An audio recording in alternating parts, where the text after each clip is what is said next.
Hello, everybody. Hello, welcome. I'm just going to give it a moment to make sure that everyone who wants to join can join. But in the meantime, I'll give a brief introduction to me. I'll give a proper introduction in a minute. But my name is Dr. Gemma Connell. I am joining you from the UK today, from the United Kingdom. And I am youth engagement lead at a charity called Ocean Generation, which I'm going to tell you all about in a little while once we've got everybody. You should be able to see my slides on screen. You'll see that this is part of our Wavemaker program at Ocean Generation, which again, I'll tell you a little bit more about in a bit. I run that program across the UK and beyond, and we usually bring some sort of workshop or webinar to JOTA-JOTI every year. So it's really, really great to be back. This workshop is called How to Run an Ocean Conversation, and it's a little bit different from what we have done previously because what we're trying to do is get many young people all across the world running their own ocean conversations. So there's going to be, I suppose, a bit of training today, a bit of insight into how you might run something like this, either online or in person in your own environment. It might be with your scout group. It might be that scouts go somewhere else to run conversations with other people. And of course, we'd love to hear your stories. Doing all of that. So I'm going to give you some top tips and tricks today for doing that. But there's also a free resource pack that is called the Ocean Conversation Resource Pack, which you can download. And that gives you all the guidance you need, but I'm basically going to take you through some bits of it today. Towards the end of this session, I will pop a link in the chat where you can download that Ocean Conversation Pack. But if you do happen to lose that link, you can just go to oceangeneration.org and then search for the 16 to 25 program, which is Wavemakers, and you'll be able to find that Ocean Conversation Pack there. But we are at 4 minutes past 10, so I'm going to assume most people who wants to join have been able to join now, and I'm going to get us started. So, as I say, if you missed it at the beginning, my name is Dr. Gemma Connell, and I am Youth Engagement Lead over at Ocean Generation, which is a UK ocean conservation and ocean literacy charity. And this is our How to Run an Ocean Conversation webinar. So welcome, everybody. Now I'll give a little bit of an intro into who we are and what we do. So at Ocean Generation, we bring the ocean to everyone, everywhere by translating complex science into engaging content, programs, and practical actions. And what's really, really key for us is those last two words, practical actions. So at Ocean Generation, yes, we do talk about some of the threats facing our ocean, some of the problems that it's having. We look at why why they're occurring, what human action has led to them, but we don't sit with the problem. We focus on how we're going to solve it. And we truly believe that every person on this planet plays a role in solving some of these problems. And hopefully you'll see some of that today because, of course, as well, a huge part of solving these problems is raising awareness. And that's what you can do through running your own ocean conversation in your particular locality. Okay, so we're going to keep that in mind, that we really focus on those practical actions. Now, you might be thinking, why the ocean?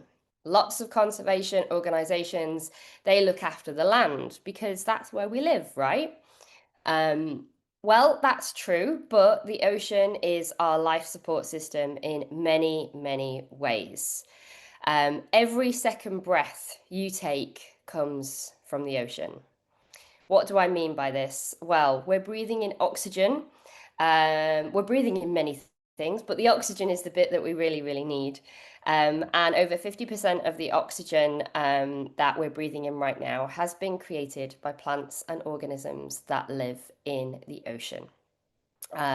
So that's our kelp, our seaweeds, our meadows of seagrass, but it's also some funky little animals called, plants rather, called phytoplankton, who float on the surface of the water, and they are photosynthesizing just like our trees are. So that's one of the many reasons why our ocean is so important to every single one of us on this planet, no matter how far from the ocean we live.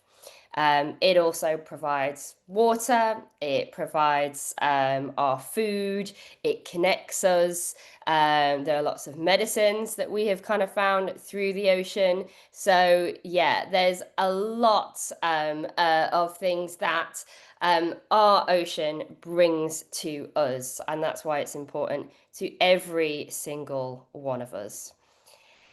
Now, that's ocean generation. That's kind of where we come from and why we do what we do. But I mentioned that this webinar is part of our Wavemaker program. So our Wavemaker program is usually aimed at 16 to 25s, but don't worry if you're outside of that age group, because it has become a bit more of a wobbly line in recent years. But essentially, a Wavemaker is someone who creates change. And that change can be as big or as small as that person, one, wants it to be, and two, has the capacity and resources to make at that moment in time. So we all come from different backgrounds, different places in the world. We all have a different set of current circumstances. And that means we're all going to have different capacities and resources to deal with some of the issues that we're going to talk about today. So this is our message of imperfect environmentalism. It's about doing what you can when you can, and not kind of getting frustrated if you can't do everything right now, because we all can't, and we're all human beings and we make mistakes. So it's all about doing your best. And if you're doing your best to look after the planet and the ocean, then you are definitely a wave maker in our eyes. Now, I would like to get to know who is in the audience today. So if you bear with me for a moment, I am going to switch over the technology to our Mentimeter. So we've got a Mentimeter going today. Now, once I've got it up and you're logged onto that, do please keep it up for the rest of the session, because we'll keep coming back to it. But I've got a few questions in there. And the first question I am going to ask you is this one. Which ocean creature would you be and why? Now, whilst I switch over the technology so I can get that Mentimeter up, I am going to explain what I mean by this question, because this question isn't necessarily something that there's a right or wrong answer for. Okay, you can be as silly or as philosophical as you like with your answer to this question. I'm going to give you mine. I would be a stingray. I absolutely love stingrays. And I think they are beautiful, a little bit misunderstood, and a little bit dangerous. And I hope someone somewhere thinks that of me. There you go. That's mine. So you should see a QR code on screen right now. You can scan that QR code with your phone or your tablet to get onto the Mentimeter, or you can go to menti.com and add in the code 19997621. That's 19997621. Okay. I'll give everybody a moment to get on to that Mentimeter. But essentially, the first question that it will ask you is, which ocean creature would you be and why? And as they start to come in, I will start to read a few out. As I say, don't be shy. There's no right or wrong answer. It's just how you feel today. You might feel a particular affinity with one ocean creature. You might really be really interested in the life of another particular ocean creature. But yeah, it is entirely up to you. I'm going to move us on to the next slide now. I hope everybody who wants to has got a chance to kind of log into this, but in the interest of time, I will move us on. So start populating, start popping your answers in. Which ocean creature would you be and why? We always get a few that come up every single time. So I'll be interested to see if everyone kind of sees that those creatures as something that they might be. But we shall see. Yeah, I'm hoping the technology is going to work. If it's not working for people, maybe let us know via the Q&A. Oh no, we've got some coming in. Fantastic. A shark, because I want to be strong and independent so that I can protect my family and others. That's beautiful. A dolphin, as they are friendly and very beautiful. Yes, we get a lot of dolphins.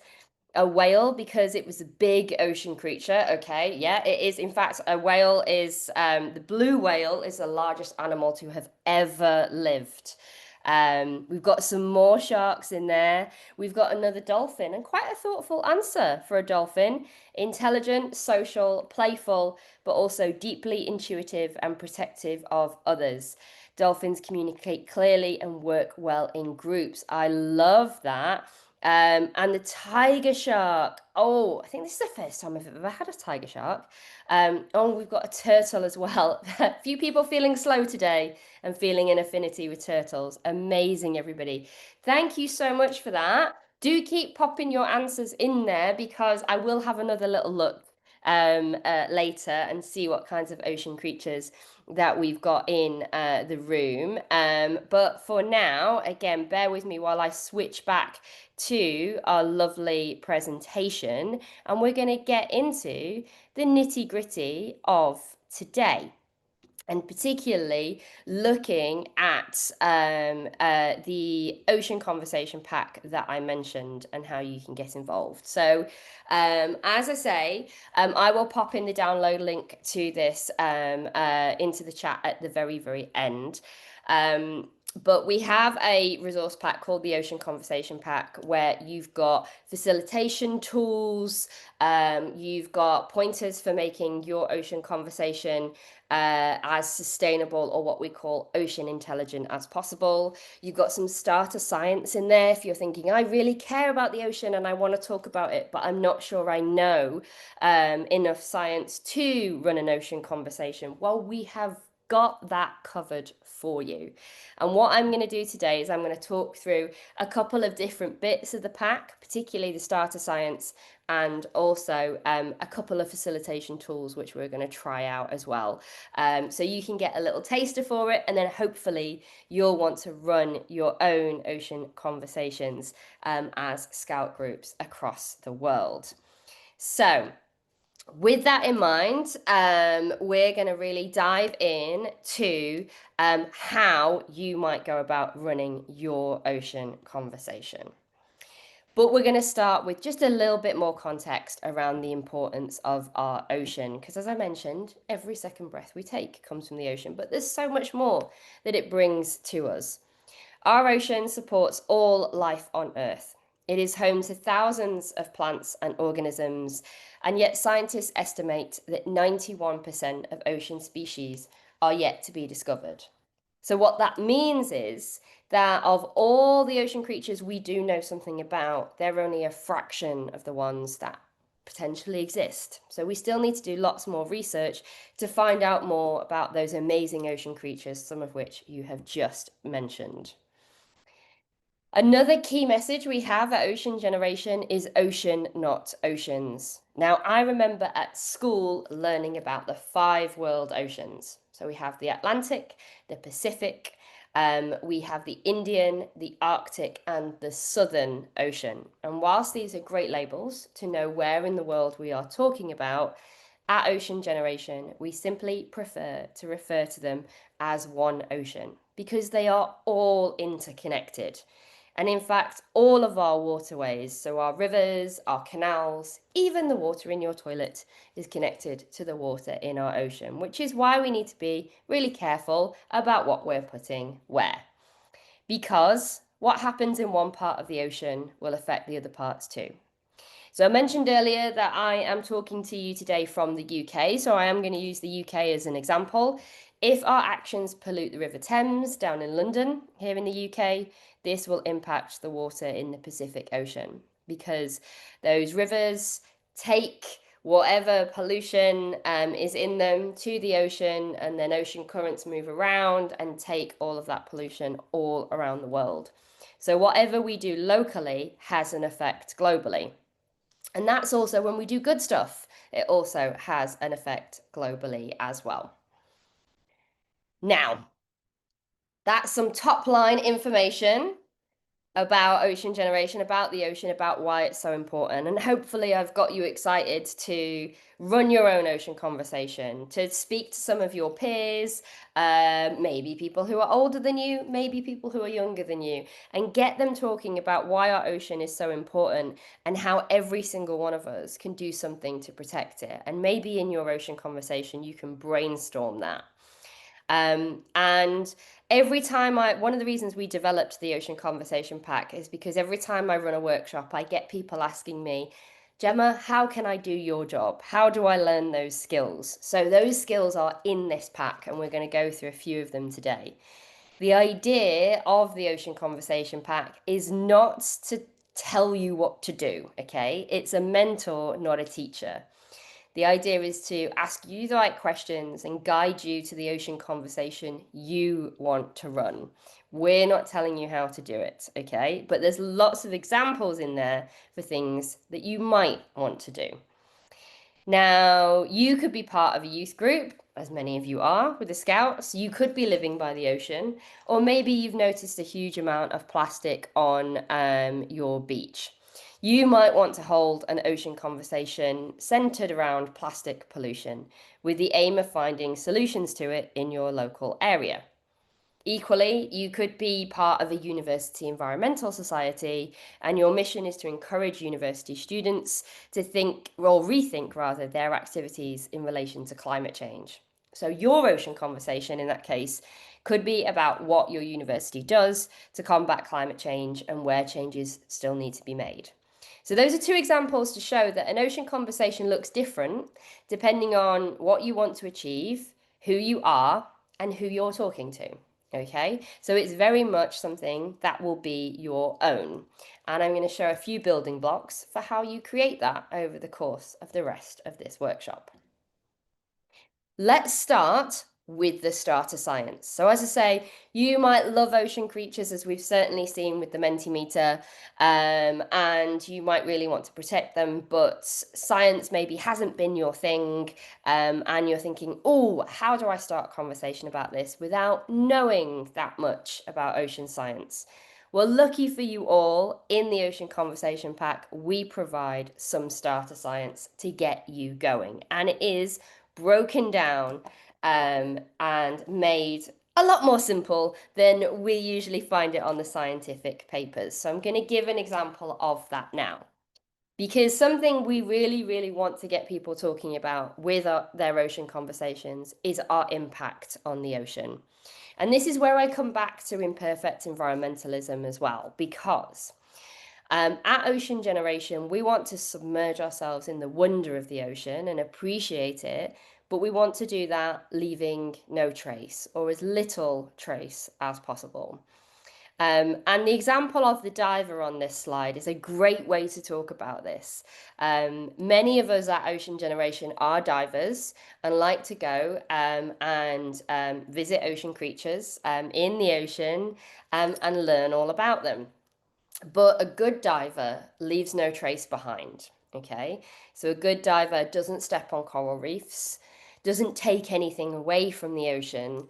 They just watch and observe and appreciate the beauty that is down there.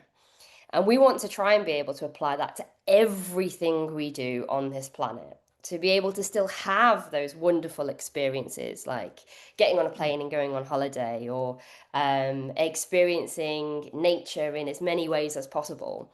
But we want to find ways of doing that that don't leave a trace on the ocean. So this isn't about stopping all of the amazing things that we do. It's about finding ways of doing them that don't have that impact. And that's something that you can do through your ocean conversation, is brainstorm those ideas. Now, the starter science in the ocean conversation pack, quite a bit of it does look at the impact that we have on our ocean, but it also looks at solutions that have already been proposed and are already working across the world. Okay. And it talks about some case studies of amazing people, some of them young people, who've come up with those solutions. So I'm going to give a couple of examples now. So you'll see here the 5 broad ways that human action threaten the ocean. And we talk about all of these in the pack, but we're just going to focus in on pollution today. Pollution includes light, noise, and chemicals, but one of the biggest ones, and probably the most widely known, is plastic pollution. Now, the rate at which we are producing single-use plastic is really, really growing. I believe the last estimate was at around 450 million tons of plastic that we create every single year across the world. And that's a lot. And there's significant amounts of that that will unfortunately end up in the ocean. We don't know how much plastics is in the ocean. There are lots of figures out there to suggest that we do know that, but it's quite difficult to actually know, particularly when a lot of plastic that enters the ocean ends up becoming microplastics, very, very small. So when the plastic enters the ocean, it's affected by salt water, by the currents in the ocean, by the sunlight, by the action of the waves. And it breaks up into smaller and smaller pieces, but it doesn't disappear. This means that it becomes much easier for smaller and smaller creatures to eat it, which very frequently costs them their lives. We mentioned turtles earlier. A few people really, really liked turtles, kind of identifying with their slow movingness. Turtles, unfortunately, do end up eating quite a lot of plastic, and including things like plastic bags, because on the surface of the water, a plastic bag can look like a jellyfish to a turtle. Okay. So lots of ocean creatures are affected by this, but so are we equally, because who eats the fish and the seafood that eats the microplastics? That would be us human beings. So it is now making its way up the food chain towards us, and research shows it is having huge impacts on human health as well. So this isn't just about saving those beautiful creatures, it's also about protecting ourselves as well.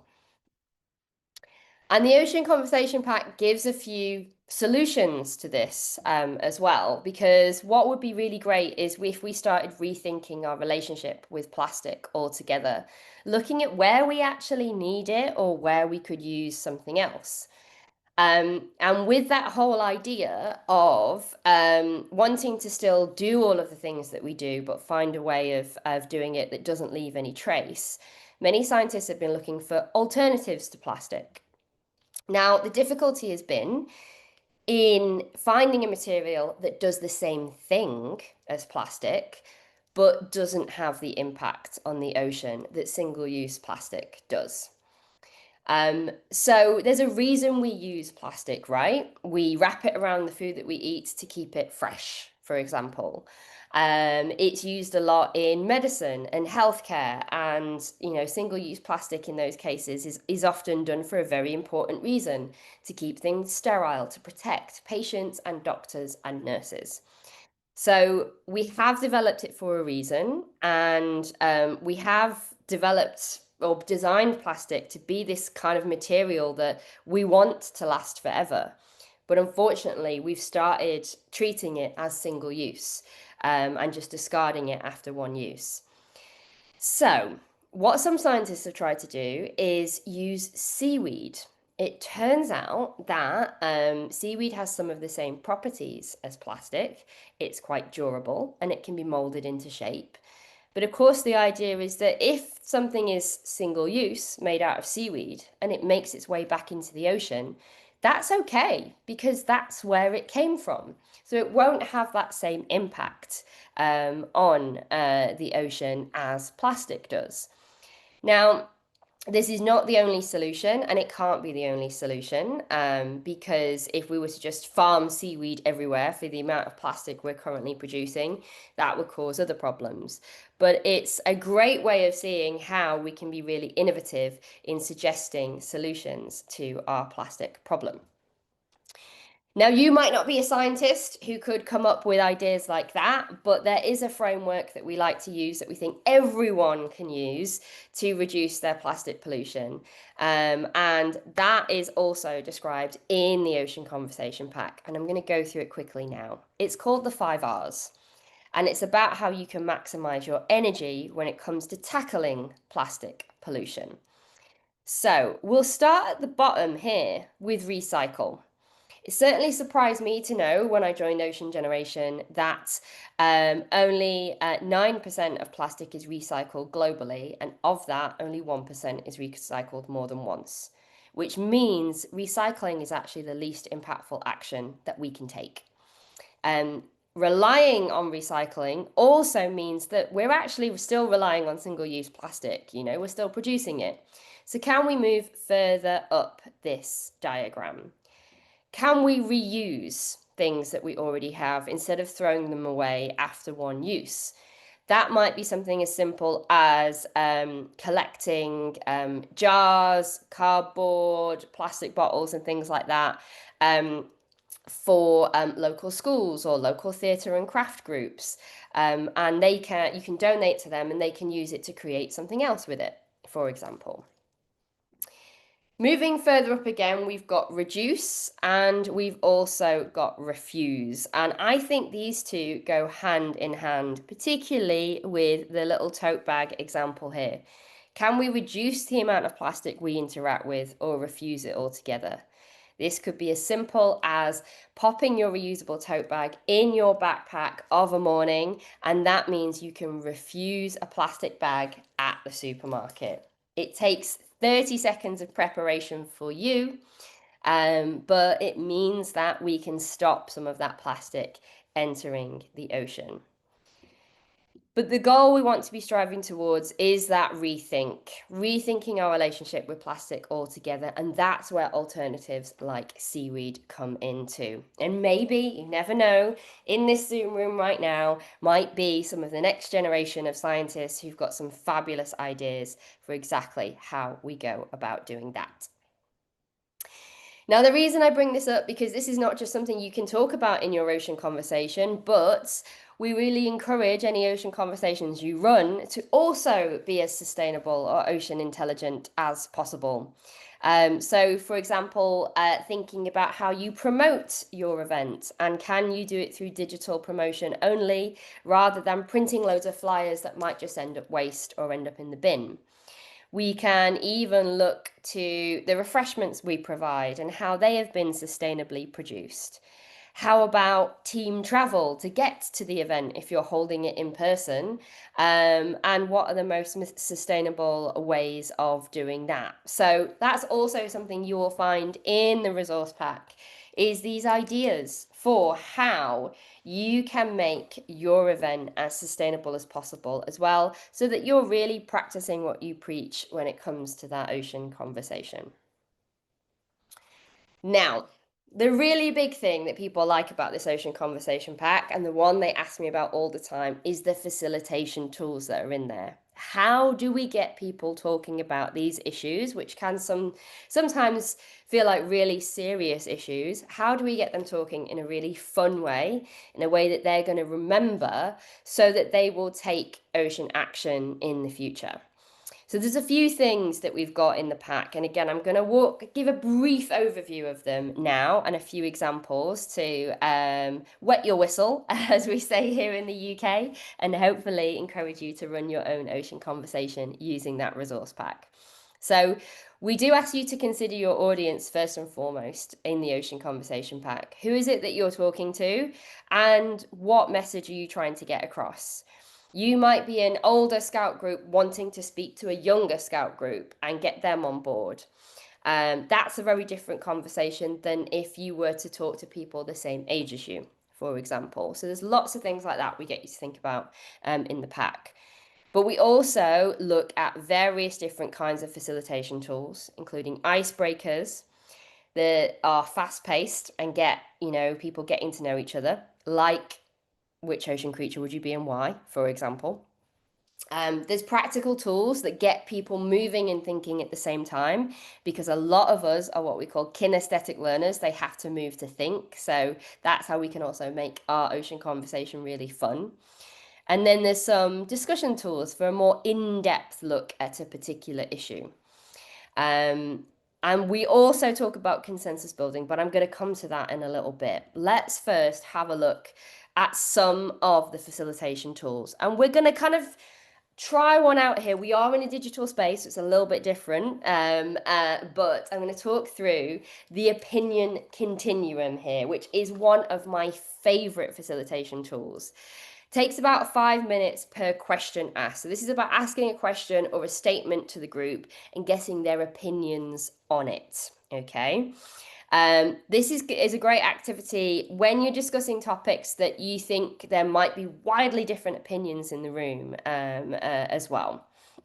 So here's how the opinion continuum works. You ask a key question or you make a deliberately provocative statement. I'm going to give some examples of that in a moment. And if you are in a space, you can say, if you agree with this statement or strongly agree with this statement, you go to the right-hand side of the room. If you strongly disagree with this statement, you move to the left-hand side of the room, or it can be to the door or the window, whatever makes sense for you. If you're not sure, if you're somewhere in the middle, you need to figure out where in the middle you might place yourself on that opinion continuum, as I say. And then you, as facilitator, can see the spread of opinions in the room. You might then go over to individual people, maybe one person who's at one end, one who's at the other, and someone who's in the middle, and ask them why they've decided to move to that particular place. And that can start a really interesting discussion between them all. You can also get two people at either end of the spectrum to talk to each other and try and convince each other to move a little bit further towards each other as well. So it's a really interesting one to get us going. Now we're going to try this out digitally now, because of course sometimes you might be running these conversations digitally as we are today. So we're going to move back over to that Mentimeter, and I'm just going to get you to vote for this one. So in a moment we will move over to that. The question is, the ocean is our greatest ally against climate change. I say question, that's the statement, and it's whether you agree with this statement or not. Now, once again, bear with me whilst I switch the technology over to bring us to our Mentimeter again. So if you should be able to see now, because I've just switched it over, on whatever device you've logged in on the Mentimeter on, what the question is. So I can see a few people have entered already. I'll just give it another second just to make sure everybody who wants to give this a go can give this a go, just in case it's disappeared off your browser or your phone or your laptop. But we've got a few people in there, and in the interest of time, I'm going to give it a go. Okay, so the ocean is our greatest ally in climate change. You should have a few options to vote. Okay, so strongly agree, neutral, disagree, or strongly disagree. Where do you place yourself? And then we can see what we've got in the space. Oh, so lots of people will be at one end of the room for this. Okay, we've got strongly agree. And one just agree there, okay? So we're not going to do this today, but this would be the moment where I would ask people why they have placed themselves in that space, okay? So hopefully you can see how this works, okay? Now, I'm going to move on to our next slide here because I have a question for you. Now that you know how opinion continuum works, what question or what statement would you ask to the people that you're running your ocean conversation with? Is there something that you would like people, you would like to know what people's opinions are in this particular space? So have a think for a moment. Put yourself in my position, put yourself in the position of the facilitator. Is there anything that's coming to mind right now that you would like to know? Oh, we've got one coming in already. It is very important to, oh, can you, I will pop an email address at the end for anybody who wants help with their project. We can absolutely probably help you with a project. I'll pop in an email address at the end that you'll be able to contact about that. We can balance human activities with ocean conversation by reducing sustainable pollution, practicing sustainable fishing, protecting marine habitats, and raising awareness about the ocean's role in fighting cling film. Oh, wow. Okay, oh, right, climate change, I'm assuming that is. Right, amazing. Very, very complicated one there, but you can certainly get a spread of that. Do you believe you as an individual have the power to make a change to protect the oceans? I quite like that one as well. So, again, you can ask questions here which are more focused on the science or more focused on the people side of things. And that one is definitely a people side of things. Um, Many organisms are dying because of the plastic in the ocean. Do you agree with that? Again, another great one where people can place themselves. And you might find actually that you get really interesting answers where someone might be on the disagree side for that. And the reason they're on the disagree side is not because they don't believe plastic is killing animals in the ocean, but because there are so many other issues as well, and they want to raise awareness of those issues too. Okay. Really, really great thoughts there, everybody. Well done. Keep popping in those ideas. It's always really great for me afterwards to have a little nosy through everybody's ideas. We haven't got time to go through them all now, but there's some really, really great questions there. So hopefully, the opinion continuum is a really great one that you can use in your ocean conversations in the future. And as I say, do please let us know what you decide to do with your ocean conversations.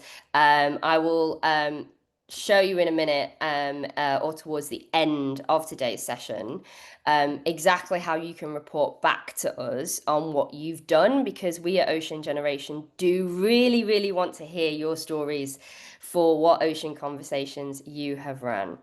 Okay, we should have the slides back up now. So I'm going to just talk through a discussion tool as well, which is a really, really helpful one. So opinion continuum you might use to get people thinking initially, and then choose maybe a discussion tool to get them really thinking about the details, but also how you might take ocean action. Because the idea of the ocean conversation is to make sure that people on the other side of it believe they can take some sort of action, and you might decide on an action as a group to take together collectively. Okay, so this is one called Start, Stop, Continue. It takes around 10 to 20 minutes. And what I'll note is in the pack, you have got this thing called Works Best With. So each tool, I've kind of popped down what kinds of groups that one works best with. So this one is with established youth groups and societies that already do something to help combat ocean threats. There are other discussion tools that are for people completely new to this area, okay? So do use that function within the pack. But the way this works is really, really simple. You have three categories: start, stop, and continue. What are the things we need to start doing to help protect our ocean? Maybe you're focusing in on plastic pollution for your ocean conversation. Two, what are the things that we are currently doing that we should stop doing? So that might be, we always use single-use plastic cups for our refreshments at our meetings. Maybe we stop doing that now and we start using reusable cups instead. And then there's continue, because as part of the process of kind of getting better at protecting our ocean, it's really important to celebrate what we've already done and give ourselves a pat on the back for the things that we do that are great. So what do we already do that we're going to continue to do because it's really great for our ocean and it helps us protect it? Okay. So start, stop, continue, a really great one, particularly if you want to generate taking ocean action fast within the group or the locality that you are working in. At the end of your ocean conversation, and we do talk about roles and responsibilities of the team in the pack as well. So it might be that one person or two people are the facilitators, somebody's in charge of the organization of it, but nominating a scribe, someone to note down the discussion, is also really important. So you can use that to move forward after the conversation has happened. But the job of the facilitator is as well to bring people to a consensus or some sort of agreement at the end of the conversation. And this can be difficult to do, but there's lots of different options, and we pop in the pack a few different ways of how you can do this. Sometimes not everybody agrees, but can we reach a compromise that everybody is happy with? Okay. And that might be voting in different ways. That might be having leaving enough time at the end of the conversation to have that discussion about the action that's taken next. But that's also something that's really, really important to think about when it comes to planning your ocean conversation. And it doesn't just end there with the end of the conversation or the action you've just decided to take. One thing that we really hope that the Ocean Conversation Pack will do for people is not just get us talking about issues facing our ocean, but there's also a lot of transferable skills there that you're going to learn as well in the experience. And you can pop them on your CV and things like that, because it's all about communication skills, science facilitation skills, project management, all of that kind of thing. So there's tools within the pack to evaluate and reflect on your ocean conversation experience. You can reflect as an individual, and then there's also other ways of like getting feedback from your participants, how you take that feedback into account and how you learn from it, which is again a really important part of the process of putting on projects just like this one. In taking ocean action, so as I've mentioned, what we'd really like to see is that after your ocean conversation, it doesn't just stop there.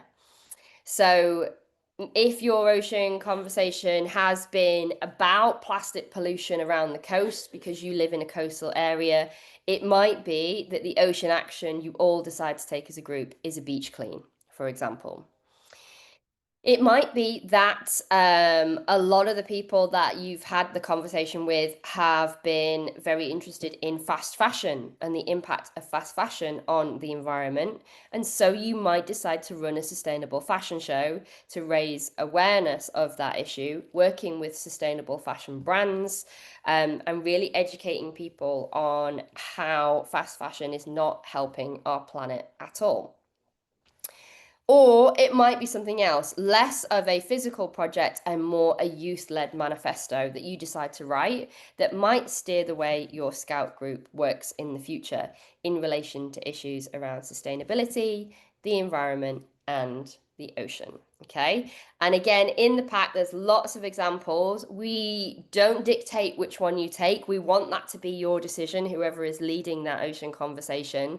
We want you to take ownership over the ocean action that you take. But we do give a few examples of what they might look like and the things that you need to think about to make those projects happen as well. and you can get in touch with us. So the email address is youth@oceangeneration.org. I will pop that in the chat in a little bit, and that's also in the pack as well. So if you do need any support, whether it's for your ocean conversation itself and you want to ask us some questions, or whether that's actually in taking the ocean action afterwards, we love to hear from people running ocean conversations. Okay. We're going to head back to the Mentimeter now, because that's all the information, well, most of the information that I've got for you today. But what I would really like to hear, so that we can continue making this idea of running ocean conversations across the world as accessible as possible, is there anything that would stop you from running your ocean conversation? Or what other support do you think you need? Now, I'm aware most of you won't have downloaded the pack yet, but is there anything that you're going, oh, I'd love to do something like this, but I'm a bit worried about this. This is what I would like to know from you all now. So I'm going to move back over to our Mentimeter, so that we can look at that final question. Okay, so if you're on the Mentimeter, I have skipped one of the slides because we haven't got time for it now, but if you can head over to that, and I'm going to share my screen once again. Is there anything that would stop you from running an ocean conversation? Is there any other support that you feel you might need, that Ocean Generation might be able to help you with? Like I say, I will pop in the chat. In fact, I'll see if I can pull that up whilst we are waiting for anything to come in via the Mentimeter. The email address that you can use to ask for support. And this is whether it's, questions that you have. It might be that you want to fact check some science with us. Say you've done some research and you want to make sure that it's correct. But it equally might be, I've got a group. This is the kind of group that they are. Can you help me figure out which facilitation tools are best, for example? So let's see what we've got coming in. So lack of resources, few participants, or limited knowledge could stop me. I need education materials, expert guidance, and engagement tools to run the conversation effectively. Well, luckily for you, a lot of that is included in the Ocean Conversation Pack, and I'm going to pop the link to it in a second in the chat. What I will say about few participants, though, is sometimes we can try and measure our success by how many people got involved. I have run workshops like this with many, many participants. I've also run workshops with 5 people in. And sometimes those workshops are brilliant because you really, really get to talk it very, very in detail with a few people. And sometimes that actually leads to bigger ocean actions. So don't necessarily measure your success by the numbers of people's involved. I always say, if I've changed one person's mind about the ocean, I have done my job. Okay. So a lot of this is around not having enough information. As I say, there's a lot of starter science in that pack, so we'll get that sent over to you. And you can also email us with any questions as well. Say if you're looking at something specific about turtles, for example, it might be that you want to fact check with that. Things like cleanup equipment, stuff like that, again, will depend on where in the world you are, but you can ask us for advice on that. And I'm not going to give advice on it now because it will depend on where you are in the world. But we might be able to help you identify that as well. Okay, so all of this information is really, really great. I am going to take all of it back and make sure that we can continue make the Ocean Conversation Pack as brilliant as possible. It might be that some of what you've suggested here, we develop some new resources and they'll go up via a online resource that we have called Wavemaker Digital, which I'm also going to pop the link to the chat in a moment as well. So all of those thoughts are amazing and are really going to help me make sure that as many of you can put on as many ocean conversations as possible. Okay, so watch this space on that. Do feel free to keep putting more of those ideas in that chat so that that can kind of help me um, inform the next steps with this. Now, whilst I remember, I am right now going to put the link to the area of our website in the chat where you will be able to find the Ocean Conversation Pack. So it will ask you to fill in a little form. This is just so we can track who's downloaded it and know who might be putting on a ocean conversation. So you need to be 18 to download it. So Scout leaders, if you could be the ones to download it, that would be really great.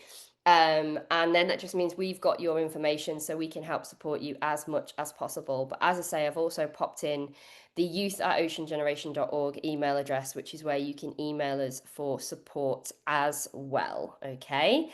Fabulous. So with all of that, I am just going to now round us up and finish us off today. It has been a whistle-stop tour of how you might run an ocean conversation, and I really hope I've inspired some of you to do so. It certainly sounds like we've got quite a few people interested in that. But we always like to end whatever workshop we are doing on a bit of a high note and a look towards the future. Because our ocean is too big and too central to this planet's future to ignore. And we at Ocean Generation, we don't see the ocean as a victim. The human-induced threats to the ocean are huge, but the solutions that it provides are even greater. So we're trying to bring people together from all over the world, from all walks of life, to find new and innovative ways to protect our ocean. And one of those ways we do believe is through conversation. So be really grateful if some of you could help us out with that wherever you are in the world. It also, what I really do like to end on as well is that there is hope. There really, really is hope. You know, a lot of what you see in social media and things like that might lead you to believe that there isn't hope. There's a lot of doom and gloom out there, but we have seen really great things in the past few years that have led us to believe that yes, we can fix this. We can protect our ocean. So one of those is actually, it feels like not a hopeful time, but back in the COVID-19 pandemic, during one of the first lockdowns where, you know, the world was doing things very, very differently. We weren't traveling the way we used to. We weren't emitting the way that we used to, the greenhouse gases and things like that. The ocean actually started to regenerate itself. So we saw dolphins come back to river estuaries they hadn't been in decades because there were no humans around. We saw life come back to coral reefs who were within a window of time where they could be restored. And this was great. And this is absolutely not to advocate for another lockdown. I know that period was very, very difficult for everybody all over the world. It just goes to show that when we give the ocean a chance, it actually has the ability to heal itself. And we hold on to more hope than that because you may have heard of the High Seas Treaty, which aims to protect 30% of our ocean by 2030. That needed 60 countries to ratify the treaty to make it international law, and we have reached that now. So hopefully by 2030, 30% of our ocean will be protected, which is a huge, huge step on this journey that we are all on now. So hopefully that provides, as I say, some hope for the future. I'm just taking us to the end slide now because once again our email address is there, youth@oceangeneration.org. That's not just for the Ocean Conversation Pack or anything related to this. If you've got any project ideas, if you want us to bring a workshop to your Scout group, we do workshops for anyone aged between 5 and 25 and sometimes even beyond that. So if you've had fun today and you'd like to hear more about what Ocean Generation do, then email us at youth@oceangeneration.org. And that just leaves me to say that as the first generation to understand ocean issues, we are the last generation who can stop them. And that's why we must act now, because we're all the ocean generation. Thank you so much, everyone, for joining me today. I hope you've had a fantastic time, and do let us know if there's anything we can do to help. I hope everybody's been able to download the Ocean Conversation Pack, but do email youth@oceangeneration.org if for whatever reason you haven't. But it just leaves me to say thank you to Worldwide Scouting for having us back. I think for the third or fourth year in the row now, Ocean Generation have been here, and we love it every year. So we've got some other resources that are going on throughout the weekend, so I hope you check them out too. Thank you, Co. Thank you. I will, for those of you who are looking for the code, I will now share it on the screen. And here you should have it. So the challenge code for this is EQCCF. And while I leave that on the screen so you can copy it, I just want to say a big thank you to Dr. Connell and everybody at Ocean Generation. This is great to have you as every year. And thank you so much for all those insights and this toolkit, which definitely align with what we do at Scouting. So thank you so much for everything. Amazing. Thank you. And we'll see you next year then. Absolutely. Yeah. Thank you, everybody, and hope you have an amazing rest of the weekend. All right.